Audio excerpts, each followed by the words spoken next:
सावरकर आणि माफीनामा हा एक थोडा कॉन्ट्रोवर्सी क्रिएट करणारा विषय. स्वतःचं कर्तृत्व त्याला नाहीच, निष्कलंक निस्पृह माणूस. मी काय पराक्रम केला तो नाही, हिंदू म्हणून एकत्र आहे. तिथेही त्यांना ते हिंदू एकता आठवते. सावरकरांच्या आयुष्यातलं हे सगळ्यात मोठं पान आहे. आणि इतकं सगळं करून 105हून 108हून अधिक वर्तमानपत्रात उडी छापून आल्यानंतर सुद्धा एका शाळेत सावरकरांना असं विचारलं की काय हो तुमच्या त्या मार्सलिसच्या उडीबद्दल सांगा ना. तेव्हा ते त्या मुलांना असं म्हणाले की बाळांनो, तुम्ही माझी मार्सलिस बंदरावरची उडी विसरलात तरी चालेल, पण मी जाती निर्मूलनासाठी आणि हिंदू संघटनासाठी जे काम करतोय ते विसरू नका. नमस्कार. इतिहास अभ्यासक आणि सुप्रसिद्ध व्याख्याते पार्थ बावस्कर आज आपल्या स्टुडिओमध्ये आलेले आहेत. रागरंगमध्ये पार्थ सरांचं खूप खूप स्वागत. नमस्कार. नमस्ते. आपल्या सगळ्यांचाच आवडता, कुतूहलाचा आणि जाज्वल्य देशप्रेमानं आपण जो विषय ऐकायला सुरुवात केली तर आपण असे भारावून जातो, प्रेरित होतो, असा विषय म्हणजे स्वातंत्र्यवीर सावरकर. स्वातंत्र्यवीर सावरकरांविषयी पार्थ सरांकडून जेवढं ऐकावं तेवढं थोडं आहे. म्हणजे हे पॉडकास्ट संपणारच नाही एवढा वेळ आपण ऐकत बसू शकतो, एवढी स्वतःची अशी ओघवत्या शैलीमध्ये आणि अतिशय ऊर्जा असलेलं असं आपण त्यांचं दरवेळेला ऐकतो. आज माझ्या स्टुडिओमध्ये ते आलेले आहेत आणि जागरंगसाठी त्यांनी जो वेळ दिला आहे त्यासाठी त्यांना आधीच मी थँक्यू म्हणतो आणि थेट प्रश्नांना मी आता सुरुवात करतो. सर, मी पहिला प्रश्न असा तुम्हाला विचारेन की स्वातंत्र्यवीर सावरकर म्हटल्यानंतर आत्ता जे जे काही नॅरेटिव्ह पसरवलं गेलेलं आहे किंवा काही, मला अगदी सगळ्या निगेटिव्ह नॅरेटिव्हजमध्ये जायचं नाही आहे, पण ओव्हरऑल जिथून जास्त पद्धतीनं कुतूहल जागृत होतं किंवा खूप प्रश्न आपल्याला पडतात तो विषय असा असतो की त्या विषयामध्ये एक गोष्ट मला प्रकर्षानं जाणवते की सावरकरांनी एका कुठल्या तरी वेळी स्पेसिफिक असं एक वाक्य सांगितलेलं होतं की मला ख्रिश्चनांपासून भीती नाही आहे, मला मुसलमानांपासून भीती नाही आहे, मला जी भीती आहे ती हिंदूंपासूनच भीती आहे आणि या देशाला सगळ्यात जास्त जर कुठे भविष्यात समस्या येणार असतील तर ते माझ्या हिंदू बांधवांकडूनच आहेत. नक्की कुठल्या प्रसंगात आणि कधी झालेलं होतं, आम्हाला हे सगळं ऐकायला आवडेल. खूप छान विषय आहे हा. आणि कुठल्या प्रसंगात आणि कधी झालं याच्याबद्दल तर आपण बोलूच, पण मला सांगायला आवडेल की हल्ली नाही का आजच्या काळामध्ये अनेक वेगवेगळ्या माध्यमातनं वेगवेगळी धर्मांतराची प्रकरणं सुरू आहेत आपल्याकडे. मला अगदी थेट असं म्हणावंसं वाटतं की आजच्या काळामध्ये मेरा अब्दुल वैसा नहीं है असं मानून चालणाऱ्या मनोवृत्तीला सावरकरांनी हे सांगितलं आहे. सावरकरांचं असंच मत आहे की ते अगदी स्पष्टपणे सांगतात. ते म्हणतात की मला हिंदूंचीच भीती वाटते. का हिंदूंचीच भीती वाटते? आज हिंदू समाज हा सर्वाधिकपणे जातींमध्ये, पंथांमध्ये अडकलेला समाज आहे. त्याच्यामुळं जाणीवपूर्वक त्याच्यामध्ये फाटे फाडले जातात, त्याच्यामध्ये भेद उत्पन्न केला जातो आणि तो समाज हिंदू म्हणून कधी एक येतच नाही. त्याच्या वेगवेगळ्या आयडेंटिटीज त्याला दिल्या जातात. समजा एखादं झाड आहे आणि त्या झाडातल्या एखाद्या फांदीने जर असं ठरवलं की मीच झाड आहे, दुसऱ्या फांदीने असं ठरवलं की मीच झाड आहे, तिसऱ्या फांदीने पण असं ठरवलं की मीच झाड आहे, तर त्या झाडाला झाड म्हणून अस्तित्व राहील का? फांद्या फांद्या एकत्र येऊन झाड म्हणत नसतं. त्या फांद्यांच्या मुळाशी असलेला बुंधा जेव्हा एक संध असतो आणि तो मातीशी असा घट्ट गाडला गेलेला असतो, जोडला गेलेला असतो आणि त्याची मुळं जेव्हा अशी पसरलेली असतात ना, तेव्हा त्याला झाड म्हणून अस्तित्व असतं. हिंदू समाज हा तसा आहे आणि हिंदू समाजाच्या त्या वेगवेगळ्या पारंब्यांनाच जर आपण झाड होत असं वाटायला लागलं तर मग त्या झाडाचं अस्तित्व धोक्यात आहे. मला सांगा, ती डहाळी चटकन कुऱ्हाडीच्या घावानं कापता येते. झाडावर घाव घालायचा म्हटला तर त्या कुऱ्हाड्याला, त्या तोडणाऱ्याला मेहनत घ्यायला लागते. ज्या झटक्यात फांदी तुटते त्या झटक्यात झाड नाही तुटू शकत. सो हिंदू धर्म ते झाडाचं खोड आहे. सावरकरांचं ते सांगणं आहे. आणि दुर्दैवानं आज असं झालेलं आहे की त्या ज्या वेगवेगळ्या फांद्या आहेत त्यांना त्यांचं अस्तित्व वाटायला लागलं आणि मग त्या अस्तित्वावरती भुलून स्वतःबद्दलचे नको ते ग्रह तयार व्हायला लागले मनात आणि त्यातनं हे असले प्रकार घडायला लागलेले आहेत. आज दुर्दैवानी ज्या देशामध्ये हिंदू अल्पसंख्य आहेत अशा देशांमध्ये हिंदूंवरती सातत्यानं अन्याय केला जातो. अशा देशांमध्ये हिंदूंची परिस्थिती अत्यंत शोचनीय आहे. आज आपला शेजारी बांगलादेश, त्या देशात असं घडतंय की हिंदू बायकांना जाऊन पकडलं जातंय, त्यांना वेगळं केलं जातंय. केवळ त्यांच्यावरती बलात्कार करण्यासाठी, केवळ त्यांची अब्रू लुटण्यासाठी. आणि हीच माणसं इतकी दिवस शांतपणे त्यांचं हिंदुत्व विसरून बसलेली होती. त्यामुळं हिंदुत्व जपायचं असेल तर ते हिंदुत्व विसरू नका. आणि ते हिंदुत्व कारण ही माणसं सगळी सेक्युलरपणाचा बुरखा घातलेली असतात ना. असा सेक्युलरपणाचा बुरखा चढवलेल्या हिंदूंची सावरकरांना भीती वाटते, जी भीती त्याही काळात होती. त्याही काळात सेम होती. त्याही काळात होती, पण फक्त ती वेगळी होती की काँग्रेस आणि तत्सम राजकीय पक्ष त्या काळात सातत्यानं हे सांगत होते की आम्ही फाळणी होऊ देणार नाही. मुठभर मीठ उचलणाऱ्या माणसांनी असं सांगितलं होतं त्या काळच्या तमाम हिंदूंना की या देशाचे 2 भाग झाले तर ते या प्रेतावरून होतील, या माणसाच्या प्रेतावरून होतील. सावरकरांच्या वाक्यामध्ये असे अनेक छोटे छोटे पदर आहेत की ते त्याही हिंदूंना सांगतच होते ना, की अरे ही माणसं खोटं बोलतायत. बरोबर आहे. आणि तो माणूस जिवंत असताना ह्या देशामध्ये फाळणी झाली. सावरकर तेव्हा त्या हिंदूंना सांगत होते की बाबांनो जागे राहा, लोक तुम्हाला फसवायसाठीच आलेले आहेत. म्हणून ते म्हणतात की हिंदू इतके भोळसट आहेत, हिंदू इतके खुळे आहेत, हिंदू इतके गरीब आहेत, हिंदू इतके बिचारे आहेत की ते चटकन कोणावरही विश्वास ठेवतात. बघा ना किती दुर्दैवाची गोष्ट आहे आपल्याकडे की आपला हिंदूंचा इतिहास बघा. गेल्या शिवाजी महाराजांच्या आधी 450 वर्ष या देशामध्ये सातत्यानं, म्हणजे आता मी नावं घेतली तर किती होतात, शक, कुषाण, हूण, हे या तिघांच्या नंतर मुसलमानांचं आक्रमण आहे. आता शक, कुषाण, हूण हे कोण आहेत हे आजच्या तरुण मुलांना माहिती सुद्धा नाही आहे. शक, कुषाण, हूण यांची आक्रमणं झाली, ते हा देश लुटून निघून गेले. नंतर मुसलमान आले, ते मुसलमान हा देश लुटून निघून गेले. त्यानंतर इंग्रज आले. सातत्याने 700-800 वर्ष या देशात लोक येत आहेत. हिंदू त्यांना येऊ देत आहेत. हिंदू स्वतः, जगात असं एकही उदाहरण नाही की मी एक हिंदू राजा समोरच्या राज्याची काहीही चूक नसताना त्याच्यावरती चाल करून गेला, असं कधीही नाही. इतके आम्ही क्षमाशील आहोत, इतके आम्ही अति क्षमाशील आहोत, लक्षात घ्या. त्याच्यामुळे त्यांना अशा हिंदूंची त्यांना भीती वाटते.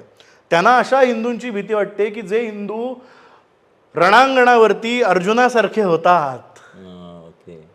आणखी स्पेसिफिक सांगायचं तर त्या हिंदूंना श्रीकृष्णानं जो उपदेश केला, म्हणजे त्या अर्जुनाला रणांगणावर ते सगळे त्याचे भाऊ, त्याचे काका, त्याचे मामा, त्याचे आप्तच आहेत ना. त्याला अर्जुनाने जो उपदेश केला, हतो वा प्राप्स्यसि स्वर्गम जित्वा वा भोक्षसे महिम तस्मात् उत्तिष्ठ कौंतेय युद्धाय कृतनिश्चय. ते युद्धाय कृतनिश्चय हे त्या श्रीकृष्णानं अर्जुनाला म्हणजे हिंदू समाजाला सांगितलं, हेच आपण विसरून गेलेलो. आमचे देव बघा, सावरकरांनी काय सुंदर सांगितलंय.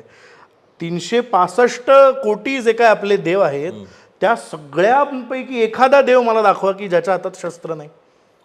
एक देव, शस्त्र नसलेला एक देव मला दाखवा. नाही. त्या सगळ्या देवतांच्या हातात जर शस्त्र, अहो साधे आमचे रामदास स्वामी संत, ते एखादा शूर असा संत एखाद्या गुहेमध्ये तपाला बसलेला आहे आणि तो असा हात वर करून बसतो. आता आपल्याला असं वाटतं की अरे काय टेकायला काय ती काठी घेतलेली, की ती टेकायची काठी नाहीये, ती त्याची छाटी, त्यातनं ते शस्त्र बाहेर आलेलं आहे. लक्षात घ्या, हे जे काय आपल्याला सांगितलं गेलं, ती महिषा आपण या देशामध्ये बंगालपासून खाली कन्याकुमारीपर्यंत दुर्गा देवीचा उत्सव करतो. त्या देवीची रूपं प्रत्येक भागातली वेगळी असतील, पण तो उत्सव करताना ती जी काली माता आहे तिनं तिच्या पायाशी तो महिषासूर चिरडलाय आणि तिच्या हातात ते शस्त्र आहे. तर हिंदू हे जे सगळे आहेत, हिंदूंचे जे देव आहेत, ते देव लढायला प्रवृत्त करतात. ते कधीच असं सांगत नाहीत की घरी बसा आणि संन्यास मार्गाला, असं ते कधीच सांगत नाहीत. ते सांगतात तुमच्या प्रत्येकाच्या आयुष्यामध्ये रोज कोणी ना कोणीतरी महिषासूर येणार आहे, कुठलं ना कुठलं तरी संकट येणार आहे आणि त्याला तुडवून तुम्हाला पुढे जायचं आहे. त्या हिंदूंना सावरकरात म्हणून, आणि हे आम्ही विसरून जातो. आम्ही अर्जुन होतो, आपण सगळे अर्जुन होऊन जातो. अनेक आयुष्याच्या वेगवेगळ्या टप्प्यांमध्ये हिंदू अर्जुन होतो. अर्जुनावस्था येणं म्हणजे हिंदू होणं असं आहे. आणि मग त्या अर्जुनावस्थेतनं बाहेर काढायचं असेल तर मग श्रीकृष्णाची गीता सांगायला लागते, मग सावरकर प्रत्येक युगात जन्माला यायला लागतो. अशी भानगड आहे सगळी ती. आपण काय ऐकतो, शिवाजी महाराज 400 वर्षांचं मुसलमानी आक्रमण संपवू शकले का? शिवाजी महाराजांच्या जडणघडणीमध्ये आऊसाहेबांनी त्यांना रामाच्या आणि कृष्णाच्या गोष्टी सांगितल्या. जे राम आणि कृष्ण सातत्याने लढले. इन्व्हर्टेड लक्षात येतं येस येस असं आहे ते. तर हे अशी अशी अनेक उत्तरं आहेत ह्याच्या मागे. आणि किती खरे शब्द आहेत सावरकरांचे. त्यांनी 1935-40ला ते स्थानबद्धतेतनं मुक्त झाले 37 साली. त्याच्यानंतर ते म्हटलेत की मला हिंदू समाजाची भीती वाटते, मला मुसलमानांची, शिखांची, हुणांची कोणाचीच वाटत नाही. कारण आमच्यातलेच हिंदू असे आहेत की जे अशा भूलथापांना बळी पडतात. जे हिंदू असे आहेत की पटकन कुणीतरी काहीतरी सांगितलं की त्याच्यावर विश्वास खरं ठेवतात. वाटतं त्यांना ते सगळं खरं त्यांना. वाटतं. अगदीच. पण दुर्दैवाने आम्ही ते पडताळून बघत नाही. आणि आज तशीच परिस्थिती आहे की आमच्या हजारो लाखो मुली अशा अब्दुल यांच्यावरती विश्वास ठेवतात आणि मग एका फ्रीजमध्ये दुर्दैवानं त्यांचं काय होतं हे आपण बघितलेलं. हे होऊ नये, हे भयंकर आहे. त्याच्यामुळे हे आज सुद्धा सावरकरांनी ते सांगितलं ते खरंच आहे, तंतोतंत लागू पडतंय. तंतोतंत लागू पडत आहे. सर पुढच्या प्रश्नाकडे येतो. सावरकरांनी केलेलं शुद्धी कार्य ही कॉन्सेप्ट काय होती? खूप महत्त्वाचा मुद्दा आहे याच्यामध्ये की आता गंमत कशी आहे ना आपल्याकडे की याला एक स्टोरी आहे. शुद्धी कार्य सावरकरांना का करावं असं वाटलं, कारण त्या काळामध्ये या देशात असे अनेक नेते होते की ज्यांनी हे खरं तर करायला हवं होतं. पण सावरकरांना एकट्यांना असं का वाटलं, याचं उत्तर कुठेतरी अंदमानात आहे. मी तुम्हाला सांगतो, खूप मागे आपल्याला जायला लागतं याचं उत्तर घ्यायचं असेल. बरं. 11 वर्ष सावरकर अंदमानामध्ये होते आणि अंदमानामध्ये असताना दुर्दैवानं एक परिस्थिती त्यांच्या अशी लक्षात यायला लागली की अंदमानमध्ये हिंदू कैदी सुद्धा आहेत आणि मुसलमान कैदी सुद्धा आहेत. आणि हे जे हिंदू कैदी आहेत, हे हिंदू कैदी दुपारच्या वेळेला जेवायला जातात, संध्याकाळच्या वेळेला जेवायला जातात. आणि ते जेवायला जेव्हा जातात तेव्हा तिथेच मुसलमान कैदी जेवत बसलेले असतात. आणि गंमत अशी होते की हिंदू कैदी जेवायला गेला एखादा की हे मुसलमान कैदी येतात, त्या हिंदू कैद्यांच्या भांड्यामध्ये स्पर्श करतात, त्या भांड्यांना हात लावतात, त्या भांड्यातलं अन्न उचलतात, आपल्या भांड्यामध्ये ते अन्न घालतात. आणि खुळ्या हिंदूंना पुन्हा असं वाटायला लागतं की अरे या मुसलमानांनी आपल्या ह्याला स्पर्श केला म्हणजे आपण बाटलो म्हणजे आपण मुसलमान झालो. अशा पद्धतीनं आपल्याला कल्पना येणार नाही की अंदमानच्या कारागृहामध्ये छुप्या पद्धतीनं धर्मांतराचे प्रकार सुरू झालेले होते. बरं. आता या धर्मांतराच्या प्रकाराविरुद्ध लढा द्यायचा असेल तर आपल्याला आपल्या हिंदूंना काहीतरी सांगावं लागेल. म्हणून सावरकरांचं ते वाक्य आलेलं आहे की अरे बाबांनो, त्यांच्या हाताने बाटलेलं अन्नच काय तर अख्खा मुसलमान जरी तुम्ही खाल्लात तरी तुम्ही वाटणार नाही आहात. इतक्या खुळ्या भाबड्या कल्पना हिंदूंच्या मनात. हे सगळं बघून सावरकर सुटले. आता सुटल्यानंतर गंमत अशी झाली की रत्नागिरीमध्ये सावरकरांना 3 वर्ष ठेवलेलं आहे. म्हणजे अंदमानचे 11 वर्ष, त्यानंतर त्यांना अलीपूरच्या तुरुंगामध्ये 6-7 महिने ठेवलं आणि त्यानंतर त्यांना रत्नागिरीमध्ये 1924 पर्यंत ते रत्नागिरीमध्ये होते. आता रत्नागिरीत 3 वर्ष असतानाच हे सगळं बघून आलेले होते. त्यांच्या लक्षात आलेलं होतं की अरे हिंदूंना अशा म्हणजे असं जर मी स्पर्श केला की मी ह्या पाण्याच्या बाटलीला स्पर्श केला आणि ते पाणी प्यालं तर मी झालो मुसलमान, असं जर व्हायला लागलं तर 10-12 वर्षामध्ये हिंदूच या देशातले नाहीसे होऊन जातील. अशा वेळेस एक समज पसरवला तसा पद्धतीचा समज पसरला जाईल. असं जर घडलं तर मग अशा वेळेस हिंदूंना काहीतरी सांगितलं पाहिजे. असं म्हणून त्यांनी बेसिक हिंदुत्व ही काय थिअरी आहे हे सांगणारं पुस्तक लिहिलं रत्नागिरीच्या कारागृहामध्ये. त्या पुस्तकाचं टायटलच हिंदुत्व आहे. इंग्रजी नावाचा इंग्रजी भाषेमध्ये हिंदुत्व नावाचं पुस्तक सावरकरांनी रत्नागिरीच्या जेलमध्ये लिहिलं 3 वर्षामध्ये. ते जे काय होते तिथे त्या काळामध्ये 3-3.5 वर्ष. आणि त्या पुस्तकात सावरकरांनी बेसिकली हिंदू आहोत आपण म्हणजे कोण आहोत हे अगदी उत्तम पद्धतीनं सांगितलं. म्हणजे त्या सप्त सिंधूंच्या परिसरामधून आलेले, त्या खळखळ वाहणाऱ्या नदीचा वारसा सांगणारे ते सच होतं म्हणून सप्त सिंधूचे हप्त हिंदूहून आपण हिंदू कसे झालो हा सगळा इतिहास त्यांनी त्या याच्यामध्ये सांगितला. आणि ते असं म्हणत गेले की हिंदूंनो, आता गंमत बघा, जेव्हापासून हिंदू ही जमात निर्माण झाली तेव्हापासनं तुम्ही या ज्या भूभागावरती राहताय या भूभागावरती सातत्यानं हल्ले होत राहिले. तुम्ही स्वतःहून कोणावरती आक्रमण केलं नाही. लोक आले, तुम्हाला लुटून निघून गेले. लोक आले, तुम्हाला बाटवलं. काही याच देशामध्ये राहिले, काही पुन्हा निघून गेले. मग असे शक, कुषाण, हुण, मुघल, त्याच्यानंतर इंग्रज सगळे येत गेले. हे सगळे येत गेल्यानंतर आता इंग्रज या देशामध्ये आलेले आहेत. तुम्ही कोणावरती आक्रमण केलेलं नाही, तुम्ही तुमची संख्या वाढवण्याचा प्रयत्न केला नाही. पण आता इंग्रज गेल्यानंतर या देशात काय होणार आहे, जगाच्या इतिहासाचा किंवा जगात काय घडतंय याचा एका जेलमध्ये राहणाऱ्या माणसाचा किती परफेक्ट अभ्यास आहे बघा. ते म्हणाले आता इथून पुढे या देशामध्ये राजेशाही येणार नाही. आता इथून पुढे 20व्या शतकामध्ये, 21व्या शतकामध्ये, 19व्या शतकामध्ये लोकमताला महत्त्व आहे. आणि लोकमताला जर महत्त्व प्राप्त करून द्यायचं असेल तर लोकमत हे संख्याबळावरती आधारलेलं असतं आणि त्यासाठी हिंदूंनी संख्याबळाच्या मागं लागलं पाहिजे. आता संख्याबळाच्या मागं लागलं पाहिजे हे एक एंड त्यांनी आणून दिलेलं आहे या सगळ्यामध्ये. ओके. त्यांनी काय सांगितलं की हिंदूंनी आता संख्याबळ हे सर्वश्रेष्ठ बळ मानलं पाहिजे हे त्यांनी सांगितलं आणि ते बाहेर आले.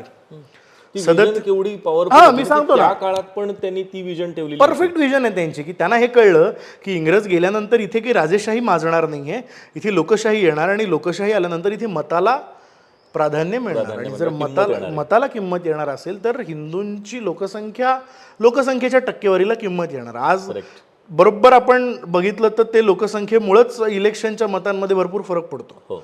कुठली ती मतं त्याच पेटाऱ्यात जातात, लक्षात घ्या. राईट. हो ना. हे सावरकरांनी 100 वर्षांपूर्वी हे 100 वर्षांपूर्वी ओळखलं. मग 1924 साली त्या कारागृहातनं त्यांची मुक्तता झाली आणि ब्रिटिशांनी त्यांना सांगितलं की तुम्हाला आता रत्नागिरीला आम्ही ठेवतो आहोत, आता तुम्हाला राजकारणामध्ये तर भाग घेता येणार नाही, तुम्हाला इथे राहून सामाजिक काम काय करायचं असेल ते तुम्ही करू शकता. म्हणजे कलेक्टरच्या परवानगीशिवाय तुम्ही रत्नागिरी जिल्ह्याबाहेर जाऊ शकत नाही, तुम्ही राजकारणात भाग घेऊ शकत नाही, तुम्ही पॉलिटिकल काहीही करू शकत नाही. सावरकर म्हणाले ओके, मी पॉलिटिकल काही करू शकत नाही, मी सामाजिक काम करू शकतो. तू म्हणाले हो, हवं ते सामाजिक काम तुम्ही करा. मग सावरकरांच्या असं लक्षात आलं की आत्तापर्यंत मला सांगा हिंदूंना राजकीय हक्क आपला काय असतो याची जाणीव कधी झालेली आहे का सांगा. हिंदूंना कधी शिकवलंच गेलं नाही की मी माझा अजूनही शिकवलं गेलेलं नाही असं माझं मत आहे. हिंदूंना त्यांच्या राजकीय हक्काची जाणीव त्या काळात नव्हतीच. मग उद्या मतदान करायचं झालं तर हिंदूंनी कुणाच्या पारड्यात टाकायचं किंवा हिंदूंची एक वोट बँक असली पाहिजे याचाच हिंदूंना गंध नाही. आणि या वोट बँकेमध्ये भेद कशामुळे निर्माण होऊ शकतात तर जाती संस्थेमुळे होऊ शकतात. वोट बँकमध्ये आज हे सगळं आजच्या काळाशी रिलेट करा. राईट. आज सुद्धा हिंदू या शब्दाची जी वोट बँक आहे तिला भेदलं कशामुळे जातं, जाती आहेत म्हणून. आज महाराष्ट्रामध्ये मराठा ओबीसी जो संघर्ष सुरू आहे तो जातीचा संघर्ष आहे. खरं तर हा हिंदू मास वोट आहे. या हिंदू मास वोटला झुलवत ठेवणं ही राजकारण्यांची काळाची गरज झालेली आहे. सावरकर 100 वर्षांपूर्वी हे ओळखतात आणि मग ते असं म्हणतात की अरे आता जर देश स्वतंत्र व्हायची वेळ आली तर या देशामध्ये हिंदूंमध्ये जातीभेद आहे, जातीपाती आहेत.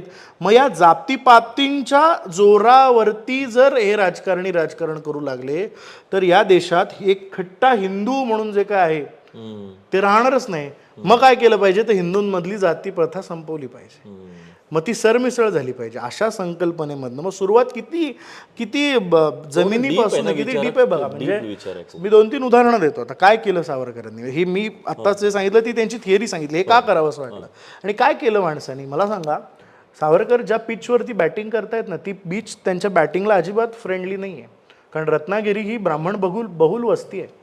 ब्राह्मण बहुल भागामध्ये सावरकरांनी जातीच्या उच्छेदनाचं काम केलं.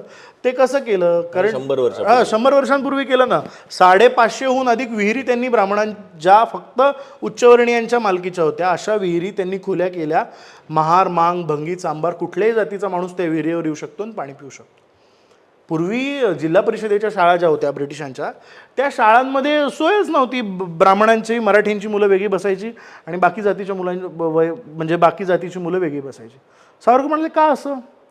त्यांनी सरमिसळ सुरू केली आणि प्रत्येक जातीची मुलं मांडीला मांडी लावून बसायला लागली. रत्नागिरीच्या कलेक्टरचा जिल्हाधिकाऱ्याचा रिपोर्ट आहे आणि तो असं सांगतो की विनायक दामोदर सावरकर 4-5 वर्ष इथे राहिले आणि त्यांनी जी शुद्धीकरणाची चळवळ सुरू केलेली आहे त्या चळवळीमुळे रत्नागिरी जिल्ह्यामध्ये अस्पृश्यांची मुलं आणि सवर्णांची मुलं मांडीला मांडी लावून शिक्षण घ्यायला लागली आहेत, त्यांची टक्केवारी वाढली आहे. रिपोर्ट आहे हा रिपोर्ट आहे.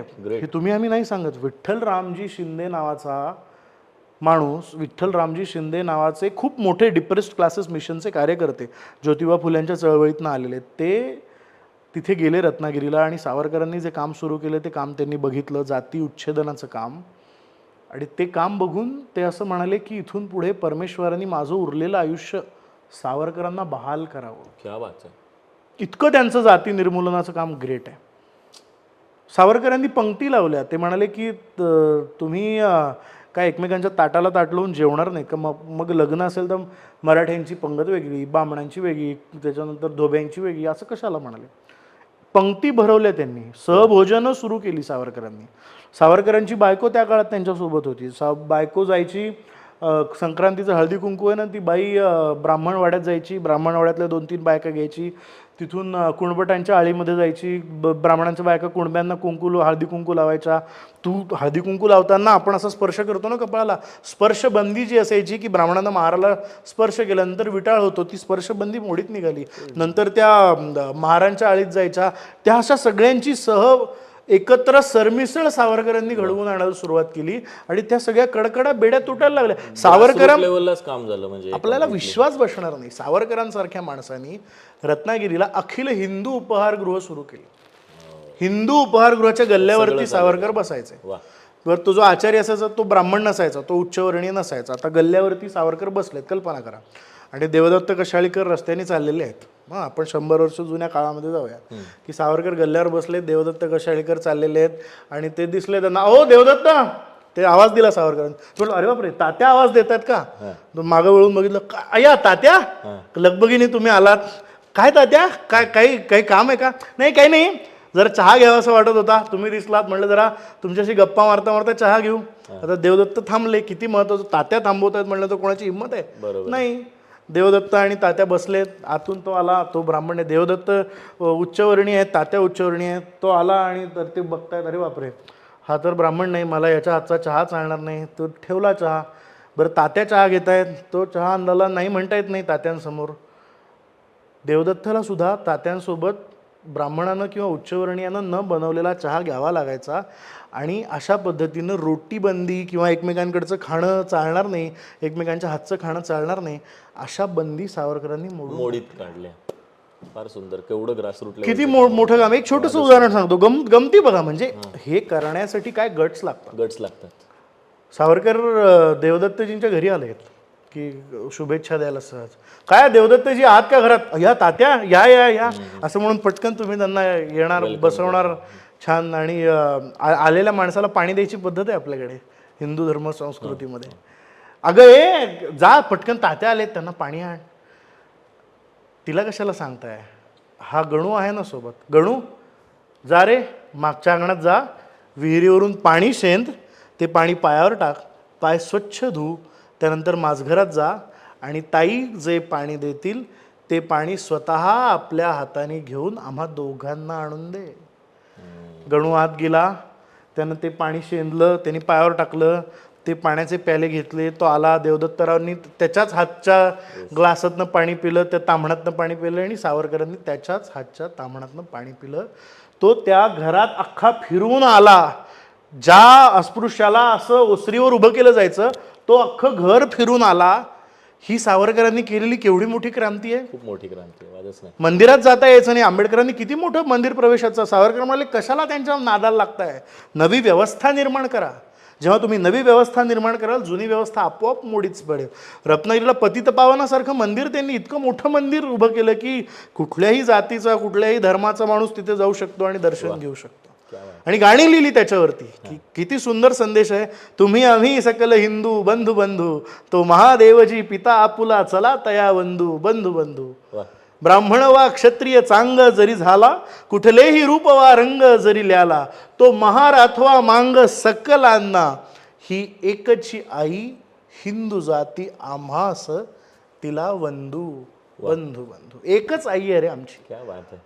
ब्राह्मण महार क्षत्रिय कुणीही असो, आमची सगळ्यांची ओळख काय, एक हिंदू. ही ओळख आज आपण जर एक ठेवली ना, सगळे जातीपातींची भांडण आणि प्रश्न मिटणार आहेत. हे सावरकरांचं जाती निर्मूलनाचं काम आहे. सुपर सर, अजून एक कुतूहल असलेली खूप गोष्ट आहे की ज्याविषयी खूप कमी जणांना खूप कमी माहिती आहे. त्यातला मी पण एक आहे खरं सांगायचं तर. मार्से येथे जी उडी मारली सावरकरांनी भल्या मोठ्या बोटीतून अथांग सागरामध्ये, आणि ती नुसती उडी नाही ठरली किंवा ती फक्त एक कृती नाही ठरली, तर त्यावेळेला अनेक देशांमध्ये खूप वेगवेगळ्या घडामोडी घडल्या आणि त्याची खूप सारी रिफ्लेक्शन्स खूप काळापर्यंत चालू राहिली.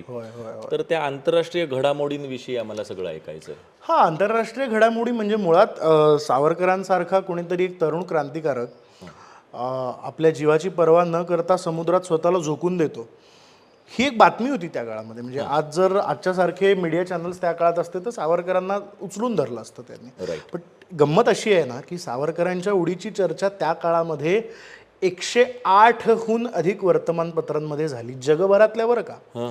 म्हणजे आज पुण्यात 108 वर्तमानपत्र असतील, पण जगातल्या 108 देशांमधल्या वर्तमानपत्रांनी सावरकरांच्या उडीची दखल घेतली.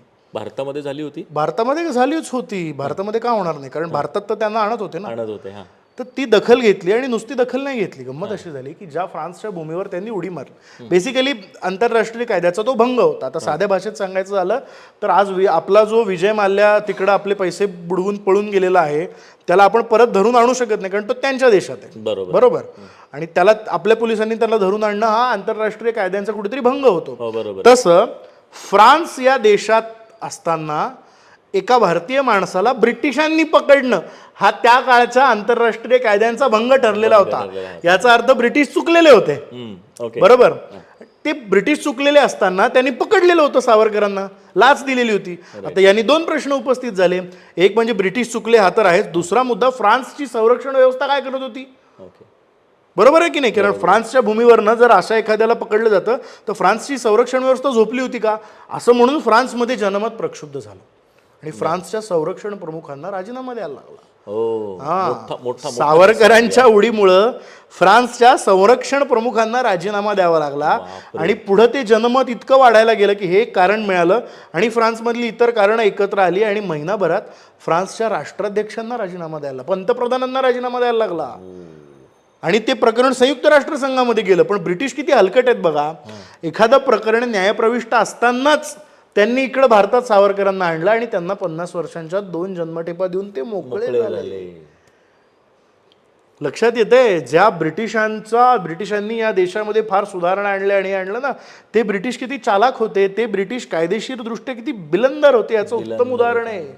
आणि सावरकरांच्या उडीमुळं जगाला हे कळलं की एक 25-30 वर्षांपेक्षा सुद्धा कमी असलेला पोरसौदा मुलगा आपल्या आईसाठी अशी समुद्रातनं उडी घेतो. मला सांगा, ती कापलेलं होतं ते, म्हणजे सावरकरांनी जेव्हा उडी घेतली समुद्रामध्ये तेव्हा काय परिस्थिती होती. 8 जुलैची ती सकाळ होती आणि ते बरं गंमत बघा, 1 जुलैला त्यांची बोट निघालेली आहे मार्सेलिसला, म्हणजे मार्सेलिसच्या त्या प्रवासात सगळ्या.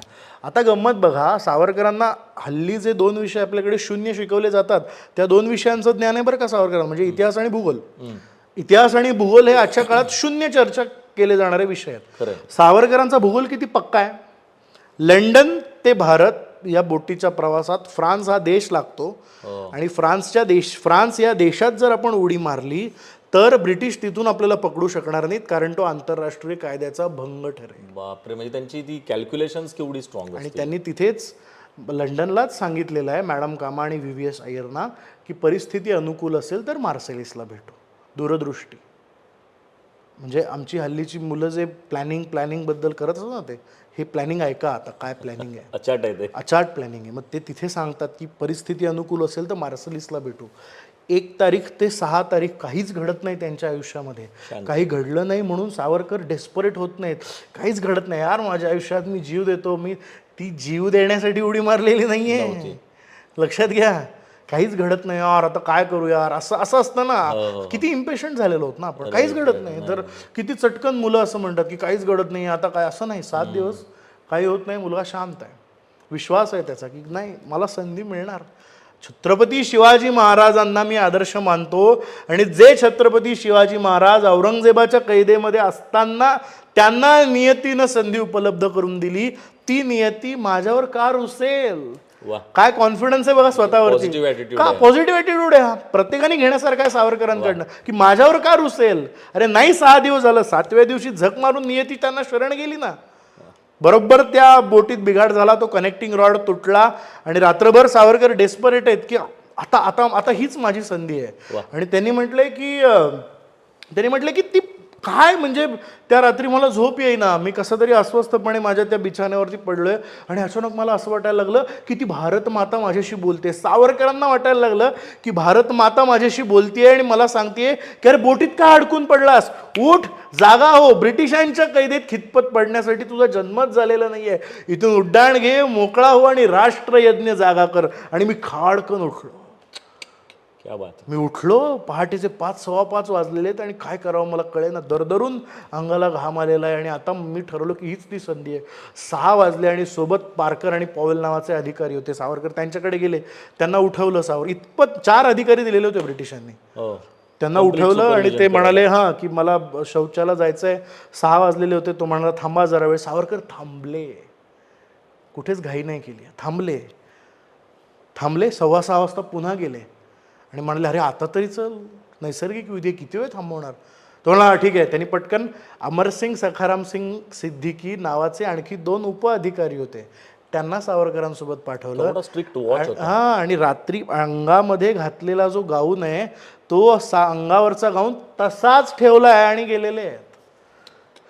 लक्षात घ्या, तो अंगावरचा गाऊन तसाच ठेवला आणि गेले आत गेले, दार पटकन बंद केला, अंगावरचा गाऊन काढला आणि गाऊन काढल्यानंतर ती जी एक बाहेरनं जो पोर्ट होल होता त्याच्यावर आतनं गाऊन टांगला, म्हणजे बाहेरच्याला कळणार नाही आता हा काय करतोय. आणि सटकन त्यांनी दार उघडलं. का उघडलं दार? का दार उघडलं? अरे दात घासायच्या वस्तू जरा माझ्या राहिल्या आहेत, जरा आणून देतोस का? तो पाठीशी फिरला, दार बंद केलं, गळ्यातलं जानवं काढलं, मागचं पोर्ट होल म्हणजे खालचं होल नव्हे, वरचं बोटीत प्रकाश आत येण्यासाठी जे होल केलं जातं ते पोर्ट होल, ते मोजलं. 12 इंच त्याचा व्यास आहे. इतपत माझ्याकडे मेजरमेंट्स आहेत बरं का. 12 इंचाचं होल आहे. छातीला लावून बघितलं, आपली छाती 32 इंचाची आहे. कसे जाणार आपण? नाही रे, जाणं शक्य नाही. फसला प्रयत्न, शक्यच नाही जाणं. असं म्हणाला असता ना एखादा. 12 इंच डोकं तर जाईल. माणसाने काच फोडली हो, बाहेर माणसं गेली आहेत, ती परत यायच्या आत सगळं करायचंय, कारण काच फोडायचा आवाज बाहेर जाऊ शकतो. माणसानं काच फोडली, 12 इंचातनं माझं डोकं तरी बाहेर जाईल ना, म्हणून डोकं बाहेर काढलं. डोकं बाहेर काढल्यानंतर अलगदपणे आपला हात बाहेर काढला आणि बोटीच्या बाहेरच्या पत्र्यावरती उजवा हात दाबला, दाबून इकडचं सगळं अंग उजवं सोलून निघालं, बाहेर काढलं. डावा हात बाहेर काढला आणि मग दोन्ही हातांचा दाब देत 12 इंचाच्या भोकातनं सावरकर 32 इंचाचे असे सोलून समुद्राच्या खाऱ्या पाण्यात पडलेत. बापरे. ही अशी सावरकरांची उडी. आणि पडले नुसते नाही तर तिथनं सावरकर पोहत गेल्यानंतर 15-20 फुटांची भिंत 3 वेळा चढलेले आहेत. ती 3 वेळा चढताना शेवाळलेली भिंत, ती भिंत चढून त्यांना जाणं शक्य नव्हतं, त्याच्यामुळे ती भिंत चढून जाताना पडलेत. 4थ्या प्रयत्नामध्ये सावरकर गेलेत. 4थ्या प्रयत्नात त्यांचा तो प्रयत्न यशस्वी झाला. मग त्यांना कळलं, मग ते मागणं इकडनं रायफल शूट करतायत सावरकरांवरती, ते अंडरवॉटर पोहतायत. हे सगळं चुकवत सावरकर फ्रान्सच्या भूमीवर गेले आणि त्या माणसाला सांगतात मला पकड. पण हे इंग्रजीत बोलतायत, त्याला ती भाषा कळत नाही. तेवढ्यात ब्रिटिश आले, त्यांनी लाच दिली आणि सावरकरांना पकडले. हो, केवढं थरारक नाट्य आहे हे सगळं. त्यापेक्षा दुर्दैव पुढे आहे की पकडून त्यांना घेऊन जात होते आणि चटकन सावरकरांची नजर मागे वळाली आणि मागे वळून त्यांनी बघितलं तर तिथे VVS अय्यर आणि मॅडम कामा उभे होते. थोडक्यात 5 मिनिटं. 5 मिनिटाची चुकाम. आपण चटकन म्हणतो ना आयुष्यात, आलोच 5 मिनिटात. अरे बाप. एखाद्याच्या आयुष्यातले 5 मिनिटं किती महत्त्वाचे असू शकतात. एखाद्या देशाचं आयुष्य ते 5 मिनिटं बदलू शकतात. खरंय. आणि सावरकरांच्या आयुष्यातलं हे सगळ्यात मोठं पान आहे. आणि इतकं सगळं करून 105हून 108हून अधिक वर्तमानपत्रात उडी छापून आल्यानंतर सुद्धा एका शाळेत सावरकरांना असं विचारलं की काय हो तुमच्या त्या मार्सेलिसच्या उडीबद्दल सांगा ना.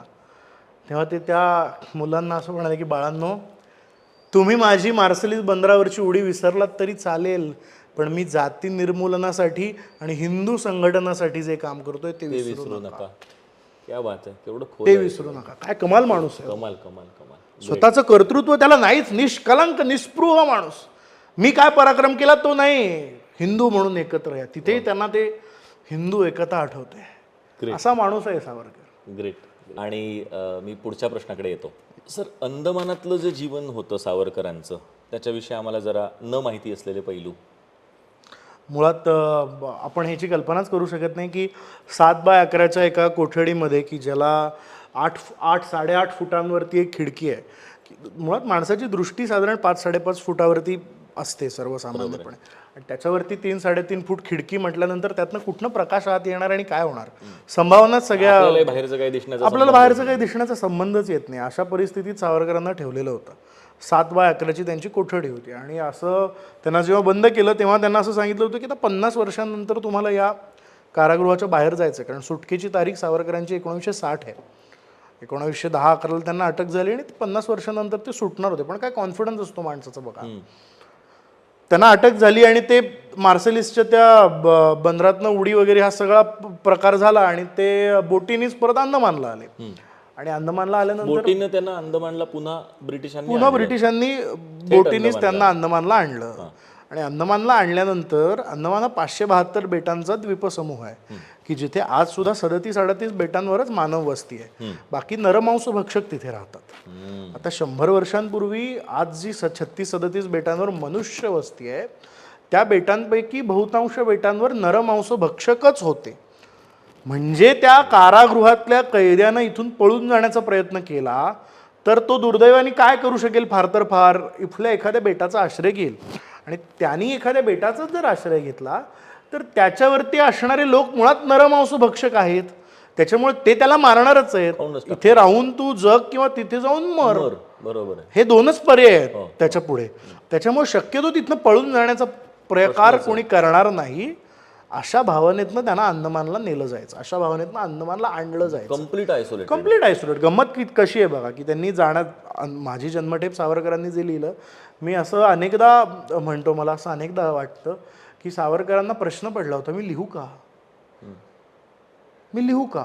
आणि त्यांना असं वाटलं की उगाच मी हे जर लिहिलं आणि न जाणू देशाला तेव्हा स्वातंत्र्य मिळालेलं नव्हतं, न जाणू माझ्या या आठवणी एखादा 20-25 वर्षांचा तरुण मुलगा वाचेल आणि त्याला असं वाटलं तर की अरे देशाच्या स्वातंत्र्यासाठी लढायचं आहे म्हटल्यानंतर हे सगळं भोगायला लागतं यार, नको. त्याचं निगेटिव्ह माइंडसेट होईल. तसं निगेटिव्ह माइंडसेट जर झाला तर काय, ह्या देशाला अजून देशभक्तांची गरज आहे, मग ह्याचा असा परिणाम होऊ नये म्हणून लिहू का हा प्रश्न.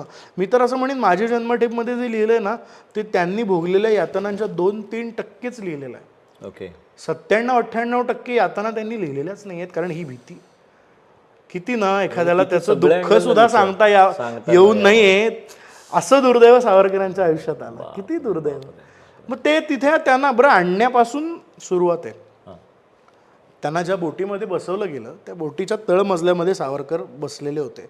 आजूबाजूला 2 पोलीस होते आणि ती बोट अशी निघाली सावरकरांची बोट. आणि निघता एक साधारण अर्धा पाऊण तास ते पुढे गेले असतील आणि अचानक एक आडदांड माणूस असा धापा टाकत धावत त्यांच्या दिशेने यायला लागला. त्यांना वाटलं आता हा मारतो की काय, आपल्याला हुसकवतो की काय.